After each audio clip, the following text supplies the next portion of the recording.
Hi, good morning. Welcome to Topiary Wine Farm. This is Robin from Franschhoek Adventures, and we're about to go for a hike up one of our favorite little small trails. We made this trail back in August this year when the Montrachal Nature Reserve was inaccessible because they closed the Franschhoek Pass when we had the big rockfall. So we needed another spot to hike, and Topiary has this wonderful back end which is the 7 Koppies. Now the sun is shining quite brightly on there. It's part of the 7 Koppies range, and so we decided to make a hiking trail there, and we found the most amazing plants on that trail, which I'll tell you more about later. This is the tasting room behind me. Lovely old Victorian style building where you can come and do some wine tasting after your hike, and that is the wine cellar where they make the wine. The farm itself is owned by a Frenchman who is a winemaker in France, and he bought this beautiful farm which has the most beautiful views of the west. So great sunset views, which is why we do the sunset hiking trail here. Anyway, he bought this farm and he has been coming through to make the wine here himself. So it is a wine made by a real genuine French winemaker, which we don't have too many of in this town, even though we are very Frenchified. So we're about to go on the walk, and little Eddie is with me, and he's super excited because it is now 3 days to countdown, or to lockdown. 3 days before we have to, by government order, shut down, stay at home and not budge for 21 days. So I'm not looking forward to that, but in the meantime we're going to get out as much as possible and show you as much of Franschhoek as we can. Okay, so we start our hike at these, going up through the path between the buildings underneath all these lovely pine trees, which are all aliens. And there's the manager's house, and now we're going to go up this path over here into the sun. We named the trail the Fan Aloe Trail because when we were making it, we found on these koppies hundreds of Fan Aloe plants, which are called the Franschhoek aloe, because this is where it starts growing, and then it goes a little bit more northwards, but you don't get it any further south than this.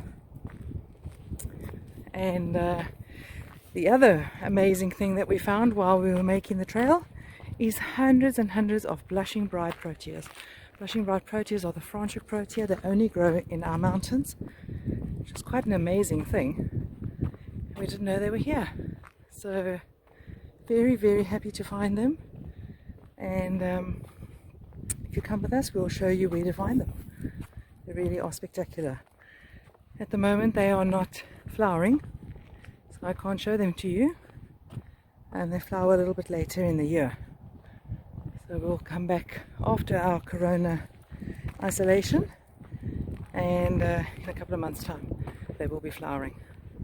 And we've left the driveway part, and now we are going to go up in between the vines, and the vine block in front of us is the Chardonnay. As you can see, the leaves are changing, and that's because we're going into autumn. Everything has been harvested already, and the vines are busy preparing to shut down like we are until spring. That's the 7 Koppies guest house up there. Very beautiful guest house, and these are part of the 7 Koppies. Koppie means rocky outcrop, in case you didn't know. And this is a really stunning place with a beautiful view of the Simonsberg mountain there and the Drakensberg mountain there.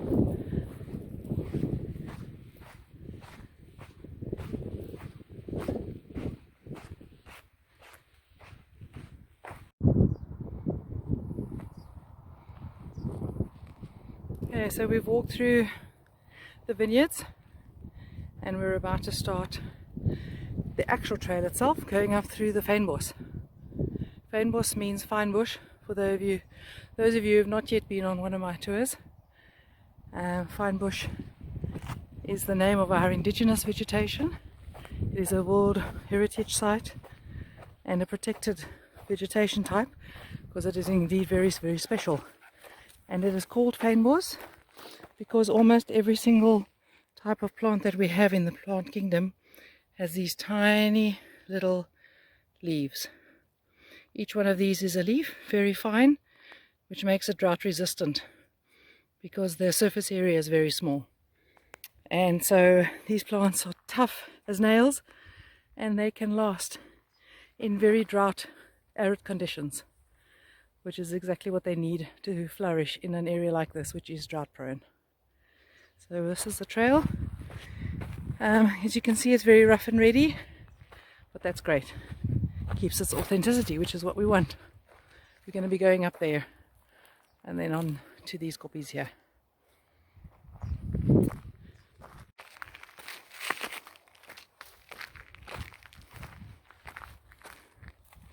One of the species that must be on the property to be registered or classified as fynbos is a restio, and this is one of the bigger species of restio. It's quite tall.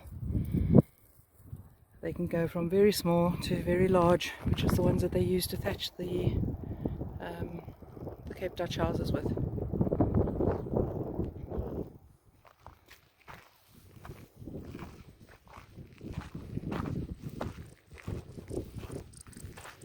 Here's a very small one.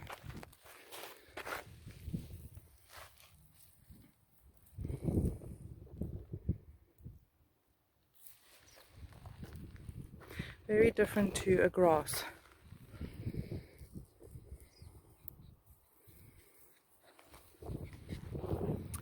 All the light green bushes that you can see here are leucodendrons.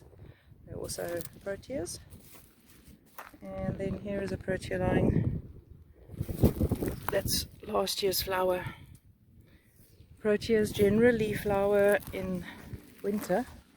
There are one or two species that are flowering at the moment, but most of them will start flowering during the winter months. So we are looking forward to that.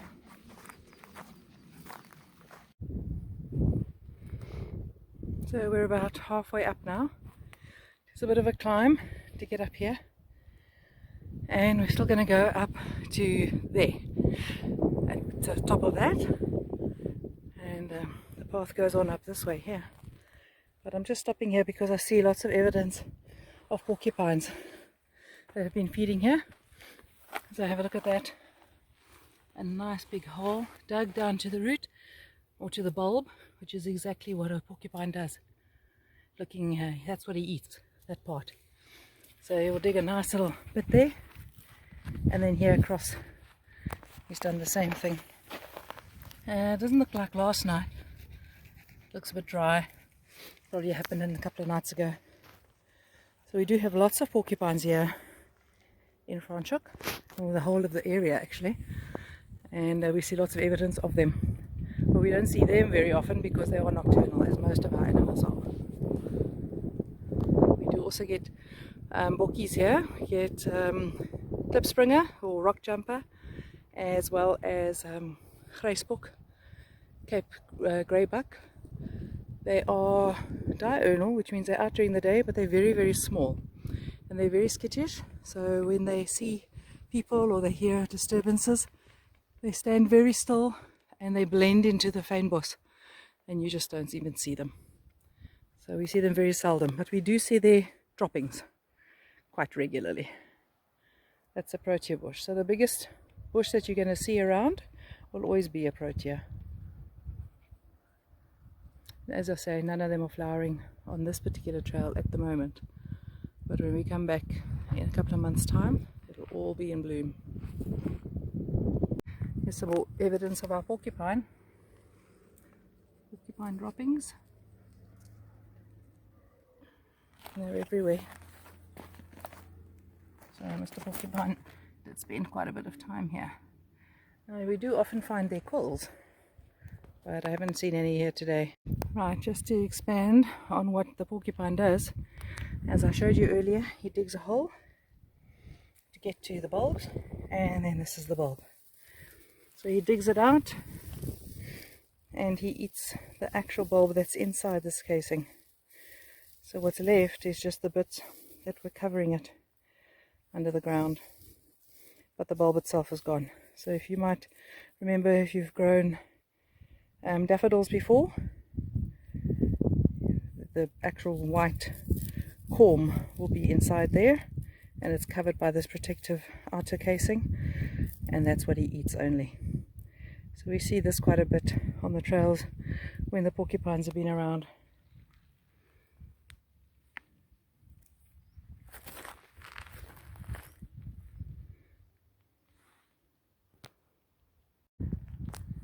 Right, we're almost at the top of the first koppie that we're going to be on, and this is where we start to see our beautiful fan aloes.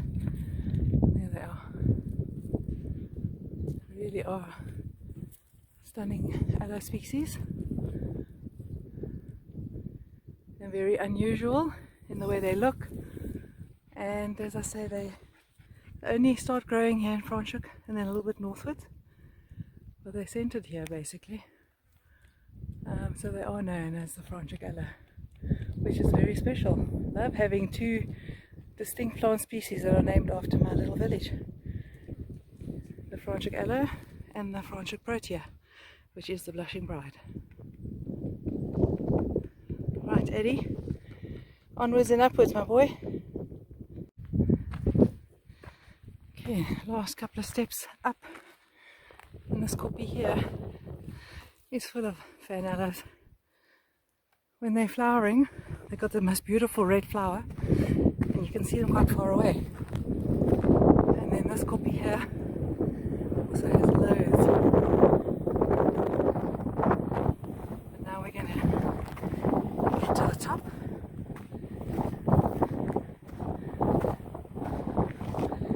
And at the very top, we can see the exact opposite view of what we've just been looking at. And there's a Berg River Dam. So we have a nice little rest spot here. So I'm going to give Eddie some water and sit and enjoy these beautiful aloes for a few minutes before we continue.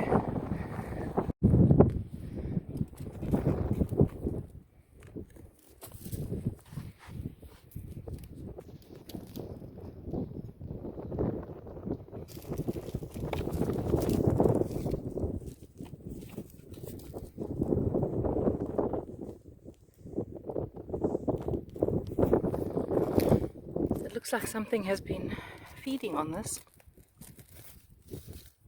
so this would be a good chance to take a piece home and see if we can root it. There's loads of them here, so they do grow from cuttings. As they fall, they will root and take hold. These are very large, so they've probably been here for quite some time. What an awesome little spot, I love it. Okay, so we've reached the top, we've had our little rest here, and now we're on our way down, and that little path behind me is the way down. So it doesn't take too long to get up here. It's a fairly short hike, which is why it's great to do in the late afternoon when we can see the sunset. And it is very nice for people who have just arrived in the village and you just want to go and see something of the nature and do a very short little bit of activity if you arrived quite late in the afternoon. And this is a perfect thing to do, and we'll still get you back into the village in time for you to get ready for your dinner. So yeah, book the sunset Fan Aloe hike with us. Okay, we've come to the end of that little part of the trail, and now we're on the last section going down, and there is our next rest spot, so we'll quickly go there.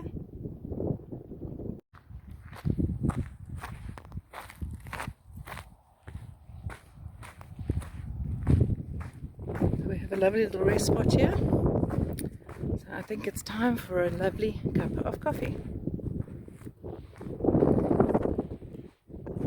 Okay, so some of you may not like to see this, but it's very interesting. As we were walking up to the spot where we wanted to have our coffee, we came across this. So obviously a little mole. It's been injured on its leg, it's dead, I'm afraid, and the ants have got it. But it's still pretty soft. But look at those claws that it digs with. It's quite amazing. Wow. It's very small. That's my hand.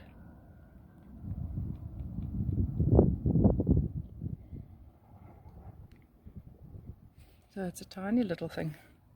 But how interesting, it's just lying here next to the rock. I've picked it up to put it on this rock. Very interesting little find. Of course I don't want Eddie to start munching on it, so I'm going to put it out of harm's way for a minute. But yeah, nice to find little things that are very unusual. Normally we would never see something like this because it's always under the ground. Right, so Eddie and I are sitting here in this beautiful little rest spot, having some coffee and some morning pastries because it is breakfast time. But this is normally where we would sit on our sunset hike and have our glass of wine. This beautiful view, the sun sets right there, and yeah, it's really stunning up here in the evenings to have a little bit of a rest before we head on down. The hike is 1.5 hours long, so we will check what time sunset is, and then we will make sure that we come up about 2 hours before that. So we will make sure that you're down again before it gets dark, because the path is quite rocky. We don't want you to fall in the darkness, so don't worry. We'll be down before it gets too dark, and you will be able to be in town and getting ready for your dinner. Just some top tips to remember when you're coming on a hike, not only this one but any hike really, in the Franschhoek area specifically. The trails are very rocky, so you do need good walking shoes. You cannot come in flip-flops, and you cannot come in wedges. I've had it, believe me. And you cannot come in very casual shoes or any thin-soled trainers or exercise type shoes. You need to have proper tread on your soles and fairly thick soles. It doesn't have to be the proper full-on hiking boots, but just some really good walking shoes. You also don't need poles really, unless you are struggling with a knee injury or some kind of pain in your legs and you need the poles to help you up, but otherwise it's not really necessary. You do need a hat or a cap or a peak cap like this, or a sun hat, or anything that will help you get the sun off, because we have no shade on any of our trails. Fynbos naturally does not have trees, so there are no trees up here on any of our trails. So please do wear some sun protection on your head, and also obviously sunscreen. Sunscreen is very important for you, especially people from the northern hemisphere who don't have a lot of sun during the year. The sun can get quite vicious here for you, so do take that into account. You should always take water with you, no matter what. Even if you're getting a little glass of wine at the top here, you do still need drinking water. We don't provide bottled water at Franschhoek Adventures, just because I don't believe in plastic bottles and cluttering up our environment. So we have refillable bottles. You can bring your bottle along and we happily fill it with water, but you would need to bring your own reusable water bottle. The other thing is that there are ticks on this particular trail, unfortunately, but don't worry, you can use some insect repellent before you get here, and they are the large-ish, not the very tiny little red ones, so they are easy to see and they're easy to take off, so don't worry about it. Don't let it put you off. It's not a big deal. We do see them every now and again, but as I say, they are easy to remove. So we just have to do a little bit of tick inspection at the end of this. Eddie fortunately has had his 3-month tick bomb, so ticks don't stick to him at all, which is great. He's very safe. So we are about to finish our little rest, and then we're going to make our way down. The path that we're walking on at the moment was actually made by a neighbor who rode his motorbike here, and he made a bit of a trail, so we decided to use his trail. But on the way up we've used the baboon trails. So there are baboons in the mountain. They tend to walk in one spot most of the time, so we have used their existing trails to make our trail. Right, we're at the end of the hike now. This is the bottom, and we end up back here at these pine trees, and it's been awesome. It's a very short little hike, as I said, but it's so fun, and there's lots to see, beautiful views, and yeah, looking forward to bringing you all on your visit to Franschhoek. So do book with us. You can book online, you can call us, you can email tours@franschhoek-adventures.co.za, and yeah, please do subscribe to the channel. I hope you enjoyed this video, and subscribe to the channel, follow us on Facebook, follow us on Twitter, follow us on Instagram, and we also do have a website that has all the details, www.franschhoek-adventures.co.za, and you can book online there for all of our tours and get more information, prices, availability, etc. So yeah, have a lovely day. See you at the next video.